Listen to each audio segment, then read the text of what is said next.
London, and they're representing, of course, the UK here at the EPCOT World Center. I've got my little Paddington bear here with me that also represents the UK, but they're stilt walkers, and they do a little soft shoe. Is that what this dance is?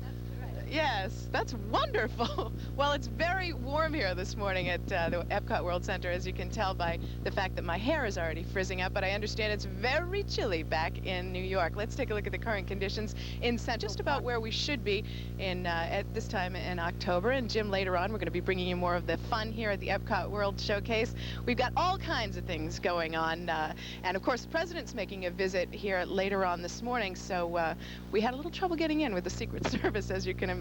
Back to you. I imagine... Got a figure of 5,000 media representatives are here at the World Showcase. We had a great time last night, by the way. I have to mention this. What they did was they closed down EPCOT Center, opened it to just their media guests. They fed us. Every country had something fabulous to feed us with. It was just great. We made complete and total pigs of ourselves, basically. And would you tell those people to stop in the background? Enough. They have a lot of energy. Enough. All right, Julie, thank you. We'll get back to you in a few minutes. All right, celebrating the 20th anniversary of Disney World. That's exactly right, only they like to call it the 20th birthday party because birthday is more fun than anniversary, Jim. That's how it's explained to me. Well, it depends on how the marriage is going. I guess so. We'll have to ask Denise about that one. Well, in the last 2 decades, of course, here at Walt Disney World, it's become the premier vacation spot. Celebrities visit here, moms, dads, kids, and even presidents, as we've been mentioning, and that's quite a feat, but of course they've created quite a world here. Let's show you what I mean. We know what our goals are. We know what we hope to accomplish. And believe me, it's the most exciting and challenging assignment we've ever tackled at Walt Disney Productions. In the mid-'60s, Walt Disney planned a world where all ages could laugh and play. In 1971, and 28,000 acres later, his Magic Kingdom would be completed. Covering 43 square miles, it's almost twice the size of Manhattan, requiring over 33,000 people to help make this kingdom magical. Celebrate this great creation.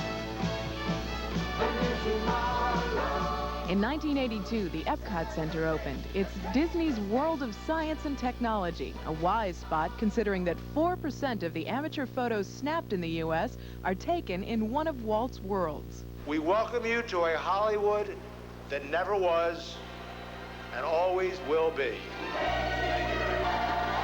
Hollywood came to Disney in 1989 with the opening of the MGM Studios theme park, a behind-the-scenes look at Tinseltown, a home away from home for Hollywood stars and for presidents, too. Richard Nixon and Washington came to the world in 1973, and Jimmy Carter in '78, Gerald Ford 1 year later, and former President Ronald Reagan in 1985. All right, well, I wasn't kidding about those presidents. Of course, later on this morning, President and Mrs. George Bush will be here to help kick off Disney's tribute to America's daily points of light. As you can see here behind me, Jim, they set up the ropes already. This is where the president is going to be rolling right by us, so maybe I can get him to say good day, New York. We'll give it a go anyway. Back to you. All right, Julie, thank you. You have some other act going on behind you. Well, the whole reason for this is because, of course, 11 countries are represented here in the EPCOT World Showcase, and they're bringing us the entertainment from around the world. Now, of course, these folks are representing China, I'm sorry. This is Niker Chin and David Chin, and they're going to be doing some performing for us this morning. Let's talk about the weather's performance. Well, it's chilly. We had a cold front come through last night, and that sort of makes like I'm still wearing my pajamas this morning, doesn't it? Thank you both for joining us. I'm sorry? The first weather report I've ever seen done in a pink bathrobe. It's a kimono. Oh, come on. All right, thank you, Julie. For the sunshine that Julie is about to break. You're right. See my Mickey Mouse umbrella? At least they come equipped for the rain. Anyway, a little weather system moving through here down in Orlando, Florida. We're, of course, live at the EPCOT World Center. And behind me, Jim, what country do you think these guys represent? Botswana land. Well, actually, I thought you were going to guess Scotland, and that's wrong. They're representing Canada, or Nova Scotia, which is a province of there. And this is Donald and Jamie. They're going to be playing for us. Let's talk about the weather in New York right now. With it, I think it's going to be a nice morning for the president's visit here. He's going to be taking his motorcade right past us here in just a few hours. Jim, back to you. There's about 5,000 media people here. If you look way back there, the guy in the purple and green shirt, I don't know what show he's on. I think he's on in Duluth or something like that, but he's another one of the media members that are broadcasting live here. And of course, it's been nonstop entertainment. Last night, we had EPCOT Center open to us with food and entertainment from all around the world. And also on Saturday night, we caught the Parade of Stars.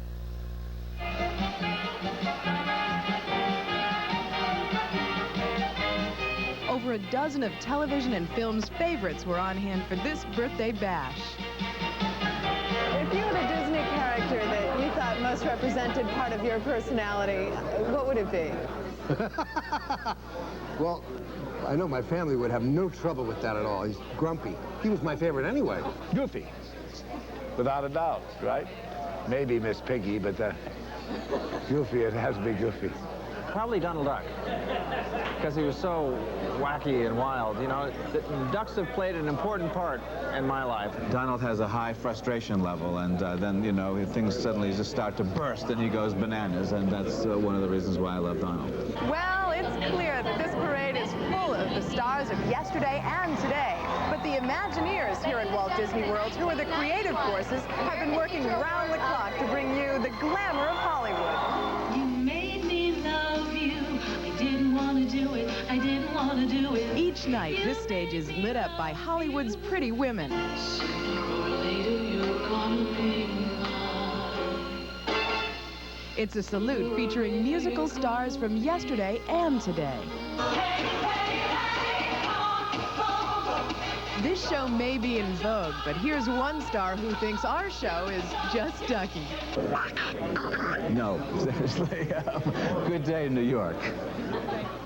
All right. Well, we've got even more stars behind us here. Dreamfinder and Figment. Thanks for joining us this morning. And, of course, the entertainment hasn't stopped yet. The president, I don't know if you could call that entertainment, but he will be here later on this morning. And tonight, we're going to catch SpectroMagic, which is a beautiful light show and parade, and Patti LaBelle. So we'll show you that tomorrow morning. Jim? We scary. Hey, Jim. Well, as well as all of this wonderful entertainment that we have here, look behind me here where the lights are on the white pillars. That's where the president's going to be speaking today. And, of course, that's the Points of Light ceremony. And we'll try to bring you some pieces of that tomorrow when we come back. Also, tonight, SpectroMagic and Patti LaBelle. So we'll show you that tomorrow as well. The out-the-door forecast for today, mostly sunny.